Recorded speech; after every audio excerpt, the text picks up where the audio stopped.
আসসালামু আলাইকুম। আসসালামু আলাইকুম। ক্লাস 8 এর বৃত্তি পরীক্ষার্থীরা, তোমরা ২৮ তারিখ থেকে বৃত্তি পরীক্ষা দিবা।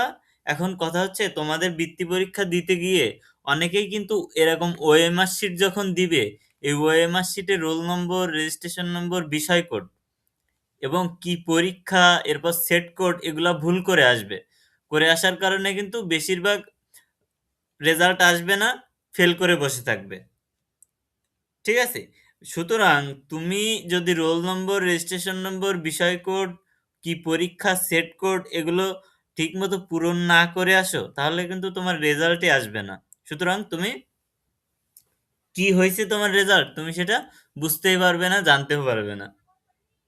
এখন কথা হচ্ছে তোমার রোল নম্বর প্রথম যখন ওএমআর শিট দিবে, এরকম টিকের জন্য এরকম ওএমআর শিট দিবে এবং আর এমনি তোমার হচ্ছে দিবে এরকম লেখার জন্য যে দেবে এরকম ওএমআর শিট। ঠিক আছে? এখানে লেখা থাকবে জিএসসি পরীক্ষা, এসএসসি পরীক্ষা, এইচএসসি পরীক্ষা। ওখানে জিএসসিটা পূরণ করতে হবে। এখানে রোল নম্বর লিখতে হবে। রোল নম্বর তুমি যা লিখবা, এখানে রোল নম্বর যা লিখবা উপরে, ঠিক ওই কোডগুলো তোমার পূরণ করতে হবে। ধরো তোমার ১, তাহলে ওই নিচে দেখবা যে ১ কোথায় লেখা আছে, ওই ১ এর কোড পূরণ করতে হবে গোল করে। এরকমভাবে রোল তোমার রোল নম্বর থাকে, ৬টা ডিজিটের রোল নম্বর দেয়। এখানে ৬টা ডিজিটের রোল নম্বর দিয়ে নিচে যে ডিজিট লিখবা উপরে, তা আবার নিচে পূরণ করতে হবে। এরপরে সেট কোড। ধরো তোমার সেট কোড পড়ছে, ১ম এ যখন তোমার পরীক্ষার প্রশ্ন দিবে, সেট কোড আলাদা থাকবে, সবার সেট কোড আলাদা থাকে।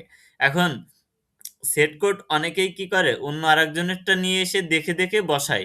কিন্তু তা করলে কিন্তু খাতা নিয়ে নিবে, খাতা আর দিবে না। না দেওয়ার সম্ভাবনা থাকে বেশি।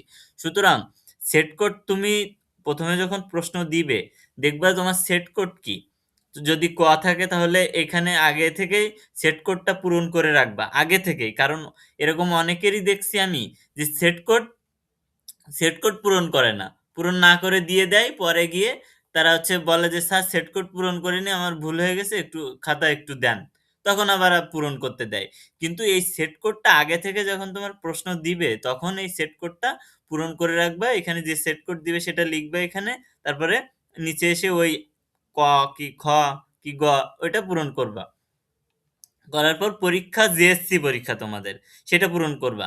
এরপর রেজিস্ট্রেশন নম্বর, তোমার রেজিস্ট্রেশন নম্বর এখানে ২, ৪, ৬, ৮, ১০ ডিজিটের রেজিস্ট্রেশন নম্বর থাকে। এই ১০ ডিজিটের রেজিস্ট্রেশন নম্বর তুমি মুখস্থ করে রাখবা। তবে মুখস্থ না থাকলে তোমার যে অ্যাডমিট কার্ড, ওখানে তুমি দেখবা যে তোমার রেজিস্ট্রেশন নম্বর লেখা আছে। ওই রেজিস্ট্রেশন নম্বরটা দেখে পাতায় দিবা। এটা ভুল গেলে কিন্তু সমস্যা।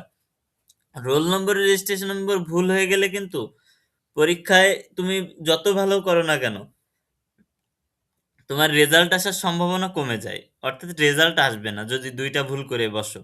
এরপর বিষয় কোড একটা বিষয়, যে বিষয় কোডটাও যদি তোমার, ধরো বাংলা পরীক্ষা, তুমি যদি ইংরেজি পরীক্ষার বিষয় কোড লিখে দিয়ে আসো, তাহলে কিন্তু তোমার ওই যে পরীক্ষা তুমি দিয়ে আসবা, ওই পরীক্ষার রেজাল্টই আসবে না।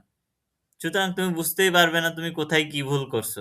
সুতরাং roll number, set code, registration number, বিষয় কোড এগুলো খুব সাবধানতার সাথে তোমাদের পূরণ করতে হবে। অন্যথায় কিন্তু ফেল চলে আসবে। ফেল চলে আসবে বলতে তোমার রেজাল্টই আসবে না।